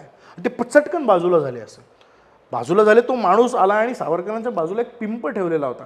त्यानं तो पिंप उघडला आणि प्रचंड दुर्गंधी आली आणि तो तिथे बसला शौचाला. आणि सावरकरांच्या असं लक्षात आलं की आपल्याला अंदमानपर्यंत जो 3 दिवसांचा प्रवास करायचा आहे तो प्रवास या बोटीत असलेल्या 50-50 कैद्यांच्या शौचासाठीच्या पिंपाच्या शेजारी बसून करायचं. बापरे. 7x11 कोठडी त्याच्यानंतर आली त्यांच्या आयुष्यात की 7x11 कोठडी अशी विलक्षण कोठडी आहे की ज्या कोठडीमध्ये तुम्हाला सकाळी बंद केलं जातं, त्याच्यानंतर संध्याकाळी उघडलं जातं, संध्याकाळी पुन्हा बंद केलं जातं, ते सकाळपर्यंत. दिवसभर त्याच कोठडीत सुरुवातीचे 6 महिने सावरकरांना कोलू दिलेला होता आणि तो कोलू कोठडीत सावरकरांना फिरवावा लागेल. आणि त्याच कोठडीत त्यानंतर भयंकर अशी गोष्ट आहे की ते जे जेवण त्यांना तिथे दिलं जायचं. सावरकरांनी माझ्या जन्मठेपेत वाक्य लिहिलेलं आहे की आमच्या येथील कैदी प्राय गुप्तरोगाने पछाडलेले असत आणि गुप्तरोगानं पछाडलेल्या कैद्यांचा घाम आमच्या आमटीत सांडलेला असे. आमच्या येथील कैदी सकाळी जेव्हा ते अन्न आणायला जायचे, भाजीपाला आणायला जायचे, तेव्हा भाजीपाला आणायला जाताना त्यांचे पाय हे माणसांसारखे दिसायचे, पण ते जेव्हा परत यायचे भाजीपाला घेऊन तेव्हा त्यांच्या पायातनं रक्त ठिपकत असायचं. याचं कारण असं की जंगलामध्ये त्या अंदमानच्या सापसुरळ्या त्यांना डसायच्या, त्यांना चावायच्या, त्याचं रक्त यायचं. आणि त्यांच्या म्हणजे गोम जी चिटकून बसतात ना, गोचीड ज्याला आपण म्हणतो, अशी गोचिडं पानापानामध्ये अशी दडून बसलेली असतात. आणि त्यांना मनुष्याच्या रक्ताचा वास आला की ते पटापट उड्या घेतात आणि त्या कैद्यांच्या पायांना अशी चिटकून, जळवा त्याला आपण म्हणतो, त्या जळवा चिटकून बसायच्या आणि ते जळू एका लिमिटपर्यंत रक्त पिते आणि ती पडून जाते. मग तिने जे रक्त पिलेलं असतं ती जागा अशी जखमी होते की त्यातनं ती पीत असलेलं रक्त सतत गळत असतं आणि सावरकर म्हणायचे जाताना यांचे पाय कोरडे असायचे, पण ते जेव्हा यायचे तेव्हा ते सगळे पाय रक्तानं माखलेले असायचे, कारण त्या जळवा त्यांच्या पायाला चिटकलेल्या असायच्या आणि त्यांचं रक्त शोषून घेत असायच्या. बरं ही मुलं, ही जी सगळी कैदी मंडळी होती ही जायची. बरं यांना काही भाजी निवडणं टुकणं हा प्रकार नव्हता ना. जंगलात गेलेत, त्यांच्या हातात विळा कोयता आहे आणि ते सपासप कापलेत, त्या भाज्या कापल्या आणि त्या कापलेल्या भाज्या तशाच आणल्या जायच्या आणि त्या आणलेल्या तशाच्या तशा भाज्या मोठमोठ्या पातेल्यांमध्ये टाकल्या जायच्या. जंगलातला तो भाजीपाला जेव्हा असा कापला जायचा, त्याच्यावरती विळा चालवला जायचा, तेव्हा ते सरपटणारे पालींचे, सापांचे, गोमांचे तुकडे तसेच शिजून आमच्या अन्नात यायचे, आमच्या पानात यायचे आणि ते सापाचे, गोमाचे, पालींचे तुकडे बाजूला सारून आम्हाला जेवायला लागायचं. आता हे जेवल्यानंतर संध्याकाळी जेव्हा त्या कोठडीत बंद व्हायचे सावरकर, ते कोठडीमध्ये बंद झाल्यानंतर त्यांना शौचासाठी, आता अटॅच असतं ना आपलं सगळं, अटॅच वॉशरूम, अटॅच काहीच नाही, कारण संध्याकाळी 6ला बंद झालेला कैदी पहाटे 6ला उघडणार. त्या 12 तासांमध्ये या माणसाला जर शौचाला जायचं असेल, या माणसाला जर नैसर्गिक विधी करायचा असेल, तर एक भांडं ठेवलं जायचं, एक भांडं पाण्याचं, एक भांडं नैसर्गिक विधीचं. आता मला सांगा, असं अन्न खाल्लेल्या माणसाला पोटाचे कसे आजार होतील, त्याच्या आतड्यांवरती काय परिणाम होईल. आणि ह्या सगळ्या परिस्थितीत त्यांना ज्या पद्धतीनं शौच व्हायचं, ते शौच त्या भांड्यात रात्रभर करायचं आणि त्याच भांड्यात शौच केल्यानंतर त्या वासात रात्री सावरकरांना झोपायला लागायचं. भयंकर आहे, भयंकर आहे. बरं, ती नैसर्गिक विधी आहे, ती तुमच्यामध्ये हातात नाही. दुर्दैवानं ते भांडं भरलं आणि तो महिला समजा जर त्या कोठडीतनं बाहेर व्हायला लागला आणि उद्या सकाळी तो वॉर्डन फेरीवर आला आणि त्याला जर माझ्या कोठडीतनं वास यायला लागला, तर तो मला बाहेर काढणार, मला पुन्हा फटके मारणार, या भीतीनं अंगावरचे कपडे काढायचे आणि आपलाच महिला त्या कपड्यांनी पुसून घ्यायचा. ओ, भयानक आहे सगळं. आणि हे सगळं 50 वर्षांसाठी करायचं आहे. काथ्या कुटायचा आहे, कोलूप, दिवसा प्रचंड उकाडा असतो अंदमानामध्ये, त्या रणरणत्या उन्हामध्ये बैलाला जुंपलं जातं आपल्याकडे कोलूला, त्या बैलालाच गोल गोल गोल फिरायचं आहे, अंगावरती कपडा नाही, घामाच्या धारा वाहत आहेत. अशा परिस्थितीत हे सगळं सक्तमजुरीचं काम दिवसा करायचं. काथ्या कुटायचा म्हणजे काय, तर त्या नारळाच्या दोऱ्या अशा वळून वळून वळून वळून नंतर ही जी हाताची बोटं असतात ना, त्या बोटांवरची सालं निघून जातात, रक्त यायला लागतं त्याच्यातनं, अशी कुष्ठरोग्यांसारखी आपली बोटं दिसायला लागतात, त्यातनं रक्तच येतं सारखं. आणि सतत सतत रखरखीत रखरखीत, कुठलंही लोशन नाही, काही नाही, काही नाही. बरं, त्या उघड्या जखमांवरती रात्री डास येऊन बसणार, माशा येऊन बसणार, त्या जखमा आणखी चिघळणार आणि अशा सगळ्या जखमांनी भरलेली माणसं अवतीभोवती बघायची. हे सगळं दिवसभर करायचं, असं अन्न खायचं, इतकं घाणेरडं अन्न. आणि हे सगळं करून संध्याकाळी आपल्या कोठडीत बंद झाल्यानंतर कमलासारखं महाकाव्य लिहायचं, अमेझिंग, रोमांतक सारखी कविता लिहायची.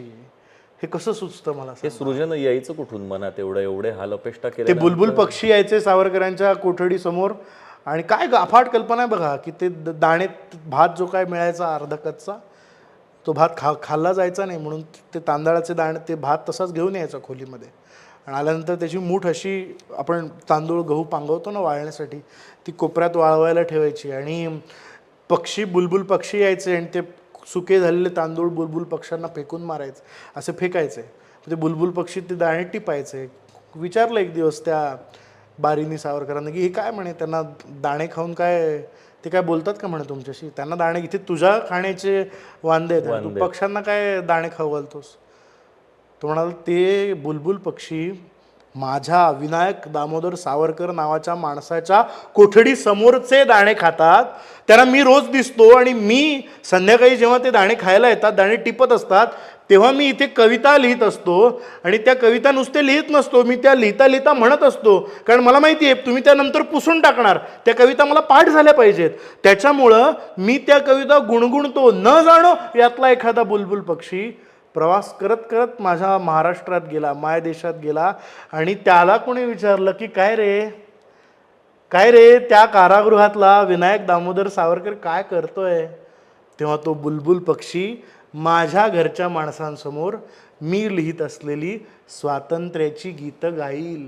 बापरे, हा जो आशावाद आहे ना, हा आशावाद फार दुर्दम्य आहे, प्रचंड दुर्दम्य आशावाद, प्रचंड दुर्दम्य आशावाद आहे. ह्या सगळ्या परिस्थितीमध्ये सावरकरांनी तिथे कैद्यांचे साक्षरता वर्ग सुरू केलेले आहेत हो.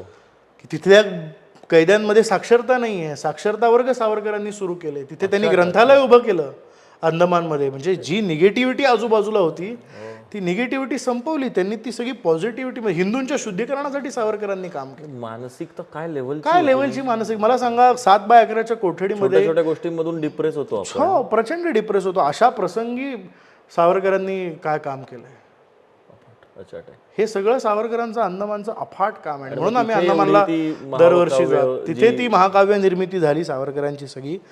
मराठीमध्ये काय सुरुवात कुठून होती, जेव्हा शिक्षा झाली आणि त्यांना मुंबईलाच कारागृहामध्ये आणलं गेलं. माझ्या जन्मठेपेच्या सुरुवातीला लिहिलेलं आहे की ते काय करायचं अंदमानामध्ये जाऊन.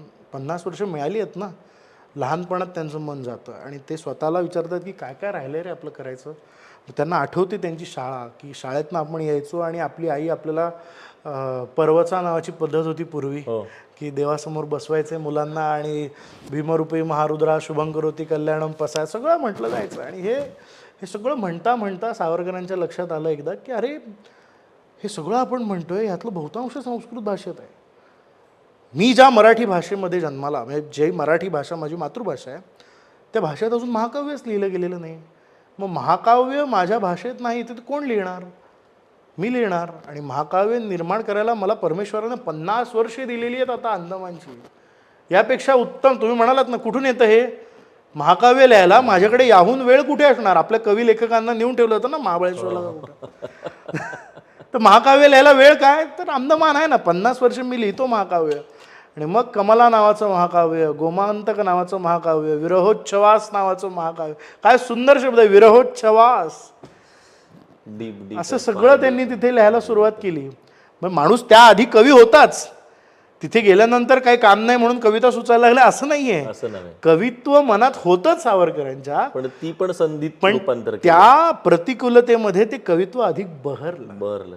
ते रुजलं त्या एखादी मातीत. व्यक्ती डिप्रेस होऊन आत्महत्या केली असती, हा, इथं ही व्यक्ती एवढ्या हालपेष्टा सोसून कविता लिहिते, महाकाव्य निर्माण करते. हो हो हो, मला वाटतं इतिहासात अशी गोष्ट झालेली अजिबात नसेल. नाही, अजिबात नाही. अप्रतिम. आणि काय त्या कमलाची सुरुवात काय सुंदर आहे. त्यांनी ते सोनचाफ्याच्या फुलाचं उदाहरण काय दिलंय. सावरकरांच्या कवितांवरती एक एपिसोड होईल, माझा अत्यंत आवडीचा आणि जिव्हाळ्याचा विषय सावरकरांच्या. एखादी कविता सावरकरांची म्हणजे नेमजसी ने किंवा ह्या सगळ्या कविता आपल्याला माहितीच आहेत, पण मी थोड्याशा वेगळ्या ढंगाच्या सावरकरांच्या कविता सांगतो. म्हणजे गंमत नक्कीच. बघा हो. की एक माणसाचा ग्राफ काय असतो ना, की सावरकर पुण्याला होते आणि पुण्याला तेव्हा जे होते ते अभिनव भारत त्यांचा तो सगळा काळ होता. आणि त्या सगळ्या काळामध्ये तरुण मुलांना पेटवायचं आहे, तरुण मुलांना चेतवायचं आहे. अशा वेळेस काय करायचं बरं, चटकन ती मुलं म्हणजे काही त्यांच्या घराण्यांमध्ये राष्ट्रभक्तीच्या परंपरा नव्हत्या ना, की वडील देशभक्त, आई देशभक्त, मग मुलगा देशभक्त जन्माला. हल्ली नाही का, वडील डॉक्टर, आई डॉक्टर, झालाच पाहिजे तू डॉक्टर, असं आहे आपल्याकडे. तर राजकारण्यांच्या पोटातून राजकारणीच जन्माला आला पाहिजे आपल्याकडे. तर तसं नव्हतं तेव्हा. मग यांना देशभक्त कसं बनवायचं. सावरकरांनी मित्रमेळा किंवा त्यांच्या ज्या तत्सम संघटना सुरू केल्या, त्या संघटनांच्या मुलांना शनिवार रविवार सावरकर आउटिंगला घेऊन जायचे असं आत्ता आपल्याला वाटेल, पण ते आउटिंग त्यांचं वेगळं होतं बरं का. आत्ता आपण आउटिंगला जातो, ते आउटिंग काय होतं. आता बघा, पुण्यात ते होते आणि पुण्याच्या अवतीभोवती शिवाजी महाराजांचे महत्त्वाचे किल्ले आहेत. त्या किल्ल्यांवरती सावरकर घेऊन जायचे तरुण मुलांना. आणि घेऊन जायचे तेव्हा त्या किल्ल्यांवरती जेव्हा ते घेऊन जायचे तेव्हा, आता आज आपण सिंहगडावर समजा जाऊया, सिंहगडावर हल्ली आपण भजे खायला जातो आणि ते काय ताकबीक प्यायला जातो, तसं नव्हतं तेव्हा. ते जायचं, ते खरा गड होता तेव्हा. आणि मग ह्या दरवाजातनं ते सगळे मावळे आले, ते दोर कापले. हीच ती जागा आहे की जिथे उदयभानाचं आणि तानाजीचं युद्ध भिडलं. आणि ते असं भडकलं युद्ध की एका परिस्थितीमध्ये असं झालं की ती जी ढाल होती तानाजीच्या हातातली, उदयभानाचा असा घाव पडला की ती ढालच तुटली. आणि आता काय करायचं होतं, ते डोक्यावरचं पागोटं काढलं त्यांनी आणि ते पागोटं आपल्या हाताला बांधलं, तो कपडा बांधला आणि त्याची ढाल करून तानाजी लढायला लागला. आणि वार एकमेकांवर पडतायत आणि एका क्षणी एकमेकांवर अचानक दोघांचे घाव पडले आणि समाप्ती. निघाले मावळे, परत सुटले. आणि आता काय करायचं होतं. आता अशा वेळेस सावरकर स्वतः हा इतिहास सांगतायत आणि सांगता सांगता त्यांना स्फुरण चढतंय. सावरकरांना राहवत नाही आणि अशातनं त्यांनी पोवाडे लिहिले. त्या काळामध्ये त्यांनी भरून जाऊन पोवाडे लिहिले आणि ते त्या तरुण मुलांना म्हणायला लागले, धन्य शिवाजी तोरण गाजी, धन्यची तानाजी, धन्यची तानाजी. प्रेमे आजी सिंहगडाचा पोवाडा गाजीर हाजी जी जी जी जी. काय परिस्थिती आहे? देशा माझी कहर गुदरला पारतंत्र्य जहरे, पारतंत्र्य जहरे, हलाहल हिया परदा साहुनी गळा गाठीता बरे. गोमातांची मान आणि ती शिखा ब्राह्मणांची, परदास्याची सुरी बंधू हो चिरी एकदाची. वा वा वा. देश हिंदूचा, देश हिंदूचा, हाय तयाचा मालक म्लेंछ ठरे, परंतु आता परिपरमेशा रुचेल केवी बरे. आता हे देवाला तरी किती दिवस सहन? मग आर्य देश तारणा, अधम मारणा, कराया रणा. काय शब्द आहेत सावरकरांचे. आर्याच्या देशांचं तारण करायला, मग आर्य देश तारणा, अधम मारणा, शत्रूला मारायला, कराया रणा, शिवनेरी श्रीमान आला. आपल्याकडे गीतेत सांगितलेलं तत्व त्यांनी त्या पोवाड्यात आणलंय की धर्मसंस्थापनार्थाय संभवामी युगे युगे. हे जे श्रीकृष्णानं सांगितलं ते त्या पोवाड्यात आणतात. मग आर्य देश तारणा, अधम मारणा, कराया रणा, शिवनेरी श्रीमान आला. त्या शौर्याचा किरण रणांगणी तळपे तानाजी, प्रेमे आजी सिंह गडाचा पोवाडा गाजीर हा जी जी जी जी. Great great great. क्या बात आहे. असे असंख्य पोवाडे. सुपर. असा बाजीप्रभूंचा पोवाडा सावरकरांनी लिहिला. चापेकर फासावरती गेले तेव्हा काय सुंदर शब्द आहे. आता एखादा माणूस फासावरती जातो म्हणजे जणू तो मुक्ती देवतेला आलिंगन देतो. आलिंगन देतो म्हणजे काय? तो मुक्ती त्याला मिळते याचा अर्थ तो मुक्तीचा होतो आणि तो तिचा होतो याचा अर्थ त्यांनी कल्पना केली की चापेकरांचं आणि मुक्त देवतेचं लग्नच झालं जणू. ते तिचे झाले. आणि कसे झाले काय? कसं त्यांचं लग्न? फाशीचं बोहलं म्हणजे त्यांच्या लग्नाचा अंतरपाठ आहे. टिळक गजानन नमस्कारीला फास बोहले मग पुरले, स्मरले गीता मंत्र दामुने मुक्ती नवरीला ओ वरिले. की त्या टिळकांच्या आशीर्वादाने हे घडलं सगळं. म्हणून आपण ती मुलगी गौरीहर पूजन करते ना, तसे हे चापेकर आता वरणार आहेत कोणाला तरी, तर नमन कोणाचं करतात? टिळक गजानन नमस्कारीला. लग्नाच्या बोहल्यावर उभं राहतो ना. बोहलं कशाचं आहे? फासाचं बोहलं आहे. टिळक गजानन नमस्कारीला. त्याचा संदर्भ आणखी आहे तो असा की टिळक त्या कारागृहात होते ज्या कारागृहात चापेकरांना फाशी दिली गेली. आणि चापेकरांनी मागणी केली की आम्हाला टिळकांच्या संग्रहातली भगवद्गीता पाहिजे. म्हणून टिळकांनी ती दिली. मग टिळकांचा आशीर्वादच मिळाला ना. म्हणून या अर्थी सुद्धा टिळक गजानन नमस्कारीला. फास बोहले मग पुरले, स्मरले गीता मंत्र दामुने मुक्ती नवरीला हो वरिले. आणि त्याच्यात शेवटी म्हटलंय 14 वर्षांचे असताना लिहिलेलं आहे बरं का हे. अंदमानचं नंतर आत्ता जे लिहिलेलं सांगतोय वय 14 आहे. काय बोलता? 14व्या वर्षाच्या मुलाची रचना आहे. पुढं आहे का? कार्य सोडून अपुरे पडला झुंजत खंती नको पुढे. चापेकर मुक्ती नवरीला वरले वगैरे ठीक आहे, पण तुम्ही स्वातंत्र्याचं जे व्रत घेतलं होतं ते थांबलं ना. कार्य सोडून अपुरे पडला झुंजत खंती नको पुढे, कार्या चालवू गिरवुनी तुमच्या पराक्रमाचे आम्ही धडे. काळजी करू नका, तुमचं काम आम्ही करू पुढे. पुढे चालत नेणार.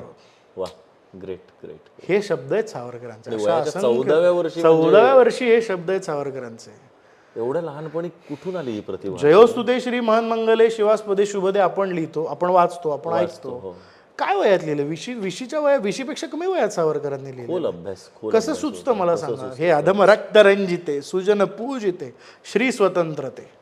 आपण जे 4 कडवे ऐकतो ना मंगेशकरांनी संगीतबद्ध केलेली, त्याच्या पलीकडे एक कडवं आहे ते आपण ऐकलेलं नाही बरं का? ते ऐकलं त्याच्याविषयी प्लीज. काय गंमत आहे म्हणजे कवितांचा विषय निघाला म्हणून आता आपला वेळ फार होत नसेल तर मी एक सांगतो गंमत, कारण ते माहितीच नाही कोणाला. आपण कुठं काय सुरुवात आहे काय गंमत आहे बघा. मुळात that is a story. Jayostute हे गाणं ही एक गोष्ट आहे. ती कशी गोष्ट आहे? माझ्या आईला कुणीतरी पकडून नेलेलं आहे. ते 15-20 वर्षाचं पोरग आहे, त्याच्या आईला कुणीतरी पकडून नेलं. आता अशा वेळेस त्या आईला सोडवून आणण्यासाठी त्याला टास्क दिलाय की अरे त्या आईला पकडून नेलंय तर ज्यांनी पकडून नेलंय त्यांना तू प्रसन्न कर, त्यांना खुश कर, तुझी आई मोकळी होईल. बरं का? त्यांची आई म्हणजे कोण? भारत माता. तिला कुणी पकडून नेलंय? इंग्रजांनी, ब्रिटिशांनी नेलंय पकडून. मग आता तिला सोडण्यासाठी ती किती काबिल आहे, ती किती डिझर्विंग आहे हे सांगितलं पाहिजे. बरोबर? हां. आणि तिला पुन्हा आणायचं असेल, तिला स्वतंत्र करून घ्यायचं असेल तर विनवणी कोणाची केली पाहिजे? स्वातंत्र्य देवीची. स्वातंत्र्य देवीची जयोस्तुते हे टायटल नाहीच आहे गाण्याचं, स्वतंत्रता देवीची विनवणी हे टायटल आहे. टायटल आहे. त्या देवीची विनवणी करायला पाहिजे, कारण ती देवी प्रसन्न झाली तर माझी आई मुक्त होईल ना. करेक्ट. स्वतंत्रता देवी प्रसन्न झाली तर अचानक पारतंत्र्याचं जोखड जाईल आणि माझी आई मोकळी होईल. म्हणून पहिलं कडवं काय आहे? जयोस्तुते श्री महन मंगले शिवास्पदे शुभदे स्वतंत्रते भगवती त्वामहम यशोयुताम वंदे. स्वतंत्रते भगवती तू शिवास्पदे शुभदे म्हटलंय. आम्हा हिंदूंना सगळ्यात मोठा देव कोण? तर शंकर. तू त्या शंकरासारखी आहेस गवाई, किती मोठी आहेस तू, किती महान आहेस तू. क्या बात आहे. हां, शिवास्पदे शुभदे स्वतंत्रते भगवती त्वामहम यशोयुताम वंदे. आम्हाला यश दे, आम्हाला कीर्ती दे. हे आपण ऐकलं. येस. शेवटच्या चौथ्या अंतरामध्ये ठीक आहे, तुझं कौतुक झालं. जिच्यासाठी बोलवतोय ना ती माझी आई किती डिझर्विंग आहे. ऐक, कुणा ऐऱ्या लोक व्यक्तीसाठी ये म्हणून नाही म्हणत. कोण आहे माझी आई? जी माझी आई गेले 300 वर्ष पारतंत्र्यात आहे ना, ती कोण आहे? तिच्याबद्दल ऐक चल, असं म्हणून सावरकर त्या भारतभूमीचं गुणगान करतात आणि त्या भारत मातेबद्दल सांगतात. काय म्हणतो हा मुलगा? हिमालयाच्या हिमसौधाचा लोभ शंकराला. सुरुवात शंकरापासून आहे. ज्या भारत मातेवरती प्रसन्न करून घेण्यासाठी तिला स्वतंत्रता देवीला शंकराची उपमा दिली, तिला ते म्हणतात, अगं हिमालयाच्या हिमसौधाचा लोभ शंकराला, क्रीडा तेथे करण्याचा का वीट तुला आला. माझी आई, माझी मातृभूमी, तिच्या खांद्यावरती खेळणारा हिमालय, ती किती सुंदर आहे. म्हणजे तिच्या खांद्यावरती हिमालय खेळतो, ज्याचं आकर्षण शंकराला आहे. हा, क्रीडा तेथे करण्याचा का वीट तुला आला. म्हणजे इतकी संपन्न आहे माझी आई, जिच्यावरती खुद्द शंकर येऊन राज्य करतो. तो तिथे आनंदामध्ये राहिलेला आहे कैलासामध्ये. तो कैलास राणा आम्ही त्याला म्हणतो. तिथे येण्यापासून तुला एवढं कशाला म्हणायला लागतं का? ये ना तू तिथे. क्रीडा तेथे करण्याचा का वीट तुला आला. होय आरसा अप्सरांना सरसे करण्याला.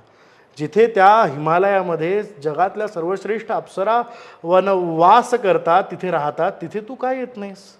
म्हणजे आमची आई किती संपन्न आहे बघा. हिमालयाच्या हिमसौधाचा लोभ शंकराला, क्रीडा तेथे करण्याचा का वीट तुला आला. होय आरसा अप्सरांना सरसे करण्याला, सुधा धवल तो जान्हवी स्त्रोत तू कागे तू त्यजिला. त्या हिमालयातनं फुलफुलणाऱ्या झुळझुळणाऱ्या नद्यांचा पांढरा शुभ्र स्त्रोत, सुधा धवल स्त्रोत का गे तू त्यजिला. स्वतंत्रते या स्वर्ण भूमीत कमती काय तुला. काय कमी आहे. कोहिनुराचे पुष्प रोज घे ताजे वेणीला. चल या मातीतून, ते कोहिनूर आमच्याकडे होतं ना तेव्हा. कोहिनुराचे पुष्प रोज घेत ताजे वेणीला. माझी आई कशी आहे? ही सकल श्री संयुता. अशा सगळ्या रत्न आभूषणांनी, अशा पर्वतांनी युक्त, नद्यांनी युक्त माझी आई आहे. ती सुजलाम सुफलाम आहे असं बंकिमचंद्र म्हणून गेले होते. पण सावरकरांनी म्हटले ही सकल श्री संयुता. ती बाई एखादी छान बांगड्या बिंगड्या घालून नटलेली असते ना, तिला आपण काय म्हणतो? वस्त्राभूषणांनी ती नटलेली आहे. तशी नटलेली माझी आई इतकी सुंदर. ही सकल श्री संयुता आमुची माता भारती असता, का तू ढकलुनी दिधली. परक्यांची दासी झाली. जीव तळमळे का तू त्यजिले. उत्तर याचे दे. स्वतंत्रते भगवती त्वामहम यशोयुताम वंदे. ग्रेट. जाब विचारलाय. जस्ट ग्रेट आहे. जाब विचारला की इतकी डिझर्विंग आहे ती, आणि इतकी डिझर्विंग असताना तू काय येत नाहीयेस. कॉन्सेप्ट कसली डीप आहे. काय कमाल आहे सावरकर. कमाल आहे. सावरकरी बाणा नाही सोडत ते. अशा असंख्य कविता मला फार आवडीचा विषय सावरकरांच्या कविता. रोमांचित व्हायला होतं हे ऐकून. माहित नसलेल्या गोष्टी आहेत. या माहित नसलेल्या गोष्टी आहेत आणि आपण तेच ते 2-3 गाणी म्हणतो सावरकरांची. आणि ती सुद्धा 15 ऑगस्ट पुरतीच म्हणतो. सावरकरांची गाणी आणि कविता म्हणलं तर तो एक खूप मोठा विषय वेगळा आणि त्याच्यावरती एक पुन्हा एपिसोड करूया. नक्की. सावरकर आणि माफीनामा हा एक थोडा कॉन्ट्रोवर्सी क्रिएट करणारा विषय. हो अगदी.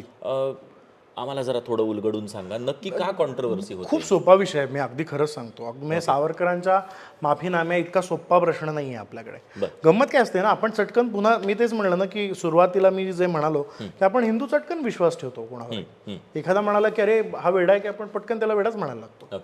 आपण शहानिशाच करत नाही कुठल्या गोष्टींची. गंमत अशी आहे आपल्याकडे की सावरकरांनी जी पत्र इंग्रजांना लिहून दिली बरं. ती ब्रिटिश कायद्यामध्ये तशी तरतूद आहे. ओके. जी तरतूद तशीच्या तशी भारतीय दंड संविधानाचे जे कायदे आहेत आत्ताचे स्वतंत्र भारताचे त्यात सुद्धा आहे. बरं. आज सुद्धा असा एखादा जर कैदी असेल तर त्या कैद्याला त्याच्या शिक्षेविरुद्ध असं पत्र लिहिण्याचा, असा अर्ज करण्याचा अधिकार होता. आणि मग सावरकरांसारखा माणूस जो इतक्या मोठ्या प्रमाणामध्ये देशासाठी काम करू इच्छितो, करतच होता किंवा त्याला पुढे काम करायचंच होतं, अशा माणसानी का मला सांगा 50 वर्ष एखाद्या कारागृहामध्ये खितपत पडावं? जर तुम्ही मला उद्या समजा की देवदत्त कशाळीकरांना मी माझ्या घरामध्ये बंद केलं आणि बंद केल्यानंतर मी त्यांना म्हणालो की देवदत्त तुम्हाला मी सोडतो बरं का, पण काय करायला लागेल त्याचं असं आहे की वर्षातनं 2 पत्र तुम्ही मला लिहा आणि ती पत्र लिहिल्यानंतर मी विचार करतो तुम्ही सोडण्याच्या पात्रतेचे आहात की नाही. पण मला पत्र लिहत राहा. हां, पण मला पत्र लिहित राहा बरं. बरं लिहू की नका हे तुम्ही ठरवा, तुम्हाला सुटायचं आहे की नाही याच्यावर येते. मुळात देवदत्त कशाळीकर अडकूनच पडतील कशाला? त्यांना त्यांची फोटोग्राफीची कामं आहेत, त्यांना सगळ्या गोष्टी. मुळात कुठलाही माणूस या भूतलावर जन्माला आलेला त्याला बंधनं नको असतात, त्याला स्वातंत्र्य हवं असतं. आणि सावरकरांना स्वातंत्र्य जे हवं होतं ते त्यांच्या एकट्याच्या ध्येयासाठी नाही, त्याचं ध्येय प्रचंड मोठं होतं. आणि जर ब्रिटिश सरकारने आम्हाला अशी संधी दिलेली आहे की मी अशा पद्धतीचा अर्ज करू शकतो, तर ते गेले 11 साली अंदमानला आणि त्यांना असं कळलं की अरे हे अशी एक सोय आहे आपल्याला इथून सुटण्याची. इथून जर सुटलो तर आपण बरं, असं जर करायचं नसतं तर मग शिवाजी महाराजांनी सुद्धा औरंगजेबाच्या कैदेतच राहायला पाहिजे होतं असं आपण म्हणू शकतो बरं का. याचा थेट संदर्भ तिथे आहे, कारण सावरकर शिवाजी महाराजांना गुरु मानतात. राईट. बरोबर. असंच जर आहे तर मग औरंगजेबाच्या कैदेत सुद्धा राहायचं असतं ना त्यांनी. फसवायचं नसतो त्याला. फसवून निघालं ना ते. फसवायला नव्हतं पाहिजे. असं कसं फसवलं औरंगजेबाला? औरंगजेब तो एवढा मोठा दिल्लीचा बादशाह आणि मावळातल्या एका पोराने फसवलं त्याला. किती चूक केली. रागवायला नको पण शिवाजी महाराजांना. तर तशातला भाग आहे. मग सावरकर म्हणाले ठीक आहे, पत्र लिहायची सोय आपण लिहूया एक पत्र. मग त्यांनी पहिलं पत्र लिहिलं, ब्रिटिशांना पाठवलं. मग कोणाचं पत्र? अरे बापरे, विनायक दामोदर सावरकर. नको बाबा, डेंजरस माणूस आहे, ह्याला सोडायला नको, पत्र बाजूला ठेवा. दुसऱ्या वर्षाला पत्र यायला परत तोच माणूस लिहितोय पत्र. काय तेच आहे की बघा मला सोडा. नको, पण सोडायला नको याला. तिसरं पत्र आलं, पुन्हा तेच बाजूला. चौथं पत्र काहीतरी वेगळं लिहिलंय. काय म्हणतोय? बरं, मला सोडू नका, माझ्यासारखी जे इतर क्रांतिकारक आहेत त्यांना सोडा. अरे बापरे, काहीतरी डाव दिसतोय बाजूला. अशी सावरकरांनी सुरुवातीची 4-5 वर्ष लिहिलेली पत्र ठेवून दिली गेली, बाजूला ठेवली गेली. मला सांगा, इथेच विरोधकांचा पहिला आरोप आणि शेवटचा आरोप बाजूला राहतो की सावरकर माफीपत्र लिहून सुटले. ते जर माफीपत्र लिहून सुटले असते तर पहिलं पत्र लिहिल्यानंतर सावरकर मोकळेच झाले असते. सरळ आहे, तिथेच त्यांची विषय संपला. तर त्याच्याही पलीकडे जाऊन आपण सांगू शकतो. खूप गंमत अशी आहे की पहिलं पत्र लिहून सोडले, ओके, अरे बापरे, माफी मागताय सावरकरांसारखा माणूस, हर्षवायू झाला असता इंग्रजांना, दिलंच तर सोडून. नाही सोडलं. 8-10 पत्र लिहिली, नाही सोडलं. याचा अर्थ काय आहे? ब्रिटिशांना कळलेलं होतं की सावरकर हा माणूस आपल्याला बदलणारा नाही. त्याच्यानंतर सावरकर अंदमानात 10 वर्ष राहिल्यानंतर त्यांची प्रकृती बिघडायला लागली, त्यांची तब्येत खराब व्हायला लागली, त्यांचं वजन कमी झालं, त्यांच्या आतड्यांवरती परिणाम व्हायला लागले आणि अशा वेळेस त्यांना हॉस्पिटलमध्ये नेलं गेलं. मग ते भारतामधल्या लोकांना कळलं. मग भारतात सावरकरांचे भाऊ एकटे मोकळे होते. त्या भावानी भारतभर सह्यांचं आंदोलन राबवलं. 70,000 सह्यांचं एक पत्र त्या काळात तयार झालं. ते पत्र ब्रिटिशांकडे पाठवलं गेलं की आता तिथेच त्यांचं काहीतरी बरं वाईट होईल म्हणून त्यांना भारतात तरी आणा. आणि असं म्हणून तो जो दबाव आला ब्रिटिशांवर, त्या दबावाला ब्रिटिश झुकलं आणि सावरकरांना अंदमानातून सोडलं नाही. सोडलं नाही. सावरकरांची अंदमानातनं ट्रान्सफर झाली. सोडलेलं नाही. 21 साली सावरकरांची जी ट्रान्सफर झाली ती अंदमानातनं अलीपूरच्या तुरुंगात त्यांना आणलं गेलं. 21 ते 24 अलीपूरहून रत्नागिरीला त्यांना ठेवलं गेलं. पत्र 11 साली लिहिलं तेव्हा सोडलं असतं. 24 पर्यंत माणूस कैदी आहे. 24 साली असं सावरकरांना सांगितलं गेलं की आता स्पेसिफिक काळापर्यंत 3 वर्ष 4 वर्ष जी काय आहेत त्या काळापर्यंत तुम्ही आमचे कैदीच आहात बरं का, पण आता इतकी वर्ष कैदी असल्यानंतर आम्ही एक तुम्हाला सूट देतो की तुम्ही एका कोठडीमध्ये राहायच्या ऐवजी हे रत्नागिरीमध्ये तुम्ही राहा, इथे तुमचं घर असेल, त्या घराबाहेर आमचा एक चौकीदार उभा असेल, तुम्हाला कुठे कार्यक्रमांना जायचं असेल, एखाद्या ठिकाणी जायचं तर आमची लेखी परवानगी घेतल्याशिवाय तुम्ही जाऊ शकणार नाही. रत्नागिरी जिल्ह्याच्या बाहेर जायचं असेल जायचं नाही, राजकीय कार्यक्रमांना भाग घ्यायचा नाही, हे सगळं तुम्ही करायचं नाही, तुम्ही एक तुमच्या घरातच कैदी म्हणून राहा. नजर कैदेत ठेवणं. मग हे 1924 ते 1937 म्हणजे 1910ला त्यांना जे अटक केली ते 1910 ते 1937 27 वर्ष पूर्ण झालात. एका माणसाला एका जन्मात एक जन्मठेप 25 वर्षांची, ती खरं तर 1935 साली संपायला पाहिजे. सावरकरांनी एक जन्मठेप अधिक 2 वर्ष आगाऊ शिक्षा भोगली आहे. त्यामुळे सावरकरांनी माफीनामा लिहिला आणि माफीनामा लिहून ते सुटले. हे धादांत खोटं आहे, हे सिद्ध झालं. शेवटचा एका महत्वाच्या प्रश्नाकडे मी येतो की आत्ताच्या युथला सावरकर कळणं खूप महत्वाचं आहे. सोशल मीडियाचा वाढता वापर आहे, खूप सारी प्रलोभनं समोर दिसत आहेत, पटपट प्रत्येक सेकंदाला आज आपण एंगेज होऊ कुठेतरी अशा पद्धतीचे रील्स आपण पाहतोय. पण सावरकरांसारखं मोठं व्यक्तिमत्व किती भारतीयांना माहिती आहे, भारतातल्या किती युथला माहिती आहे. आणि मला असं मी ऐकलेलं आहे, मी असं नेहमीच तुमच्याविषयी ऐकतो की संस्थेमार्फत तुमच्या खूप सुंदर पर्यटनाच्या माध्यमातून युथला एज्युकेट केलं जातं सावरकरांबद्दल आणि देशप्रेम त्याच्या मनात जागवावं म्हणून जे काही केलं जातं त्याविषयी सर आम्हाला प्लीज सांगा. शब्दामृत नावाच्या संस्थेतर्फे आम्ही अंदमान बोलवतो हा एक उपक्रम राबवतो. आमचं ब्रीदच असं आहे की पर्यटनाला जोड देशप्रीतीची. याची गंमत अशी आहे की पर्यटनाला जोड देशप्रीतीची. देशप्रीतीची. पर्यटन आणि देशप्रीती या दोन्ही गोष्टी साध्य व्हायला पाहिजेत. कारण पर्यटन ही आजच्या तरुण मुलांची खूप मस्त आवड आहे, त्यांना आवडतं जायला कुठे कुठे. आणि हाच प्रयोग सावरकरांनी केलेला होता. ते सिंहगडावरती तरुण मुलांना पर्यटनासाठी न्यायचे आणि त्या पर्यटनाच्या माध्यमातून ते राष्ट्रभक्तीचा संस्कार रुजवायचे.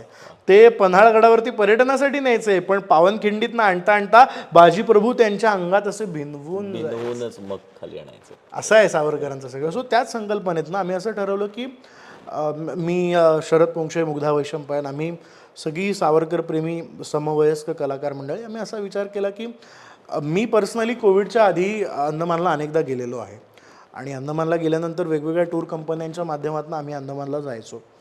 तर तिथे गंमत अशी व्हायची ना की त्यांच्या एक आर्थिक धोरणाच्या कपातीमुळे किंवा काहीतरी एकतर आमचं मानधन म्हणा, प्रवास खर्च म्हणा, या सगळ्याला एक 4 दिवस 5 दिवस आमची व्याख्यानं तिथे होऊ शकायची नाही, त्याला मर्यादा यायची. मग माझ्या मनामध्ये सहज असं विचारलं की अरे आपण ह्याला त्याला म्हणतोय आणि प्रत्येकच आम्ही दोघे तिघे याच्यात त्या लोकांसोबत जातो, त्याऐवजी आपण असं करूया का की आपणच अंदमानच्या यात्रा सुरू केल्या तर. कारण आपण इतक्यांदा अंदमानला गेलेलो आहोत, आपल्याला अंदमान पूर्णपणे माहिती आहे. त्या संकल्पनेतनं अंदमान बोलावतंयचा जन्म झाला. अंदमान बोलावतंय हे खूप कॅची टायटल आहे. आम्ही लोकांना आवाहन केलं की तुम्हाला अंदमान बोलावतंय.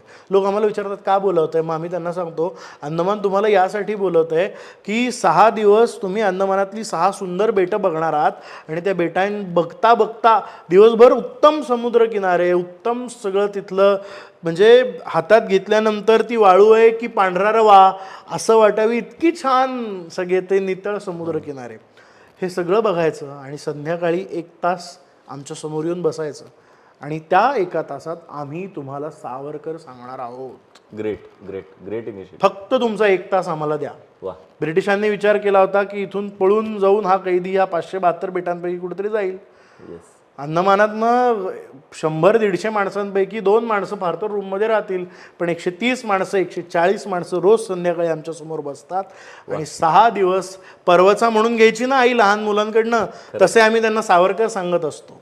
आणि मग ती मुलं ते लोक ते भाषण झाल्यानंतर जेव्हा आपल्या खोलीत परत जातात, जेवणाचं ताट हातात घेतात, तेव्हा त्यांना ती अनुभूती होती की अरे मला इतकं छान जेवण आहे, 2 गोड पदार्थ आहे, ताक आहे, बरं त्याच्यानंतर झोपायला उशी ठेवली आहे, पण 7x11च्या कोठडीमध्ये साधं कांबळं नाही, पांघरून नाही, हा माणूस कसा झोपला असेल, हा माणूस कसा राहिला असेल, तेव्हा सावरकर कळत. ग्रेट आणि यातनं आम्ही ती अंदमान बोलावतेची संकल्पना सुरू केली आणि आमच्या असं नंतर नंतर लक्षात आलं, वर्षभरानंतर असं वाटायला लागलं की येणारा वर्ग जो आहे तो मुख्यतः 50च्या पुढचा आहे. मग आता काय करायचं?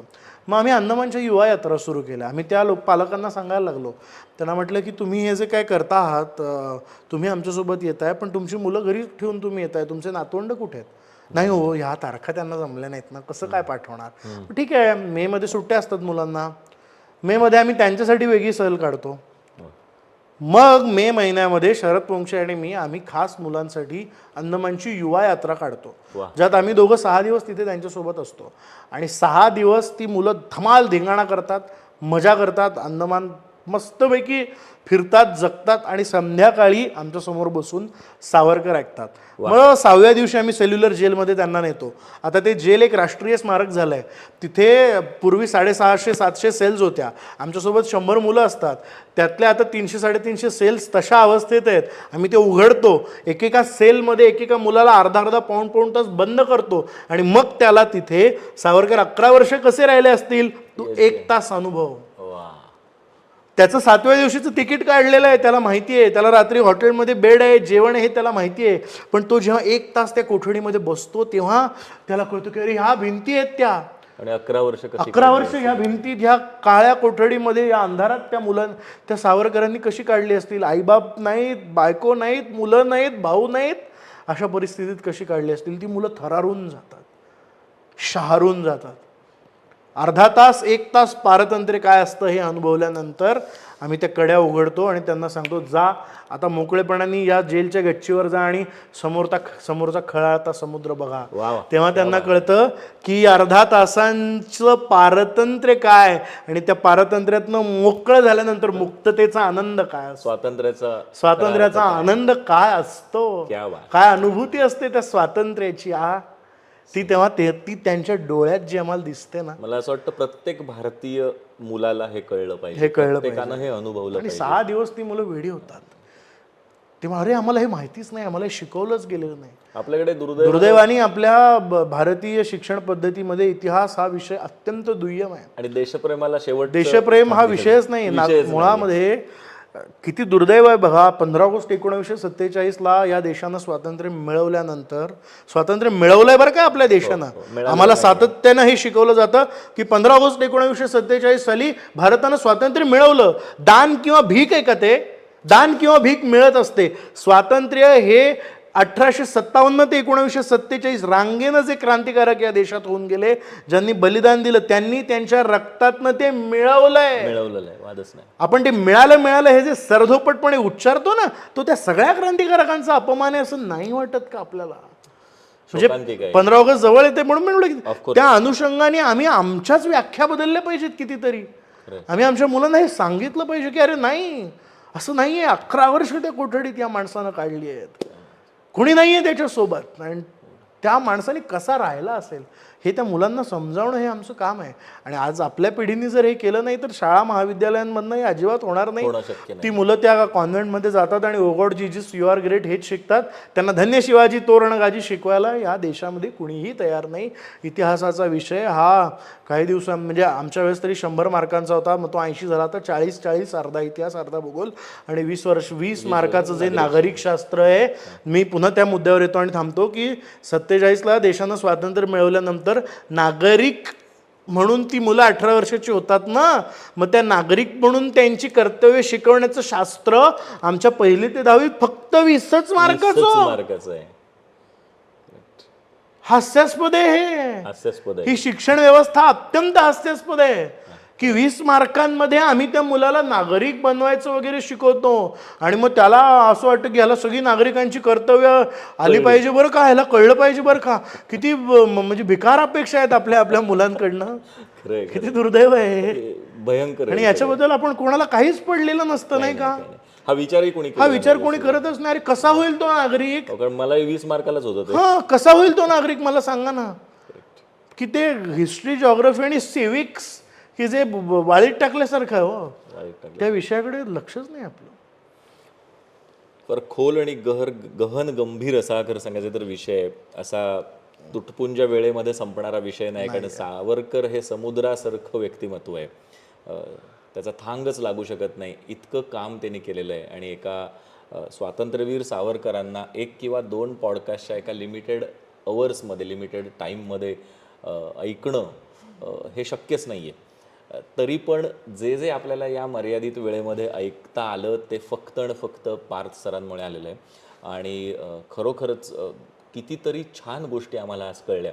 आणि त्याच्यातली सर्वात शेवट जी विशेष उल्लेखनीय गोष्ट मला म्हणावी लागेल की यूथसाठी आपण जे आत्ता करत आहे ते खरोखरच खूप उल्लेखनीय आहे, खूपच अभिमानास्पद आहे गोष्ट. मला असं वाटतं प्रत्येक भारतीयांनी प्रत्येक घरात ही गोष्ट पोचली पाहिजे आणि त्यांना सावरकर कळले पाहिजेत. ही कदाचित काळाची गरज आहे. अगदी. आजच्या पॉडकास्टमध्ये तुम्ही जो मला येऊन वेळ दिलात माझ्या स्टुडिओमध्ये त्यासाठी रागरंगाच्या पूर्ण टीमतर्फे तुमचं मनापासून खूप खूप धन्यवाद. Thank you so much.